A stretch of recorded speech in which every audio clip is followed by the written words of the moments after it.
உம்மைத்தான் நம்பியிருக்கேன் ஏசப்பா, உம்மைத்தான் நம்பியிருக்கேன்,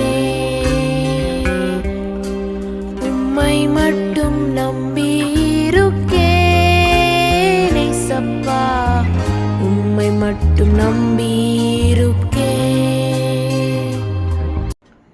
ஏசாயா 45 அதிகாரம் அதனுடைய 2வது வசனம், நான் உனக்கு முன்னே போய் கோணலானவைகளை செவ்வையாக்குவேன். எனக்கு அன்பான தேவ பிள்ளைகளே, உங்க வாழ்க்கையில நீங்கள் தினம் தினம் சந்திக்கிறதான தடைகளை ஆண்டவர் இன்றைக்கு உடைக்க போகிறார்.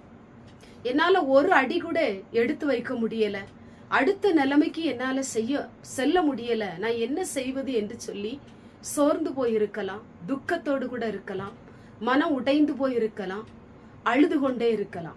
இன்றைக்கு ஆண்டவர் தடைகளை எல்லாம் கர்த்தர் உடைக்க போகிறார். அது ஒரு நூல் போல அருந்து போகும்படி கர்த்தர் இன்றைக்கு கிருபை செய்ய போகிறார். உங்க வாழ்க்கையில திருமணத்துக்கு தடை இருக்கலாம், வேலைக்கு தடை இருக்கலாம், இன்னும் பலவித கட்டுகளோடு கூட சத்ரு உங்களை கட்டி வைத்தது நிமித்தம் அநேக தடைகள் உங்க வாழ்க்கையில இருக்கலாம். பிள்ளைகளுடைய எதிர்காலத்துல தடைகள் இருக்கலாம், பிள்ளைகளுடைய வாழ்க்கையில தடைகள் இருக்கலாம். இப்படி அநேக தடைகள் நீங்கள் தினம் தினம் சந்தித்து கொண்டிருக்கலாம். ஐயோ, என்னால வளர முடியலையே, என்னால எந்த காரியத்தையும் என்னால செய்ய முடியலையே, தடை நிமித்தம் நான் ரொம்ப உடைஞ்சு போயிருக்கேன், ரொம்ப கஷ்டப்படுறேன், நான் என்ன செய்வது அப்படி என்று சொல்லி நீங்கள் நினைத்து கொண்டிருக்கலாம். இன்றைக்கு ஆண்டவர் உங்களுக்கு முன்பாக கடந்து போக போகிறார். அது எப்பேற்பட்ட தடையா இருந்தாலும், மனசீக தடையா இருந்தாலும், சத்ருவின் தடையா இருந்தாலும், இன்றைக்கு அது நூல் போல அருந்து போகும்படி கர்த்தருடைய வல்லமை உங்கள் மேல் இறங்கி வரப்போகிறது. தடைகளை நீக்கு போடுகிற தெய்வம் கோணலானவைகளை எல்லாம் ஆண்டவர் செவ்வையாக்க போகிறார். உங்களுக்கு ஒரு புது வழியை ஆண்டவர் திறக்க போகிறார். ஒரு புதிய காரியத்தை உங்க வாழ்க்கையில செய்து உங்களை ஆண்டவர் ஆசீர்வதிக்க போகிறார். சோர்ந்து போகாதீங்க, இந்த வசனத்தை பிடித்து கொள்ளுங்க. இந்த வசனத்தின் மூலம் உங்க வாழ்க்கையில் இருக்கிற எல்லா தடைகளும் இன்றைக்கு நூல் போல அருந்து போக போகிறது.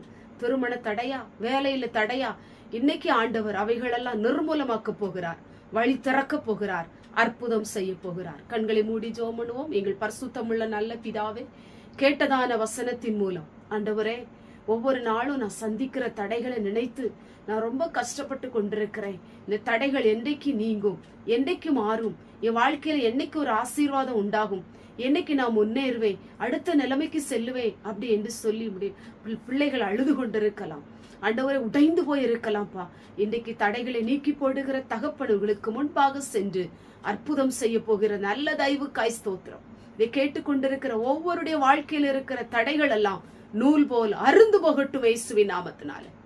உங்களுடைய கரத்துல ஒவ்வொருவரையும் ஒப்பு கொடுக்கிறேன். இயேசுவின் மூலம் செபிக்கிறோம் பிதாவே, ஆமென்.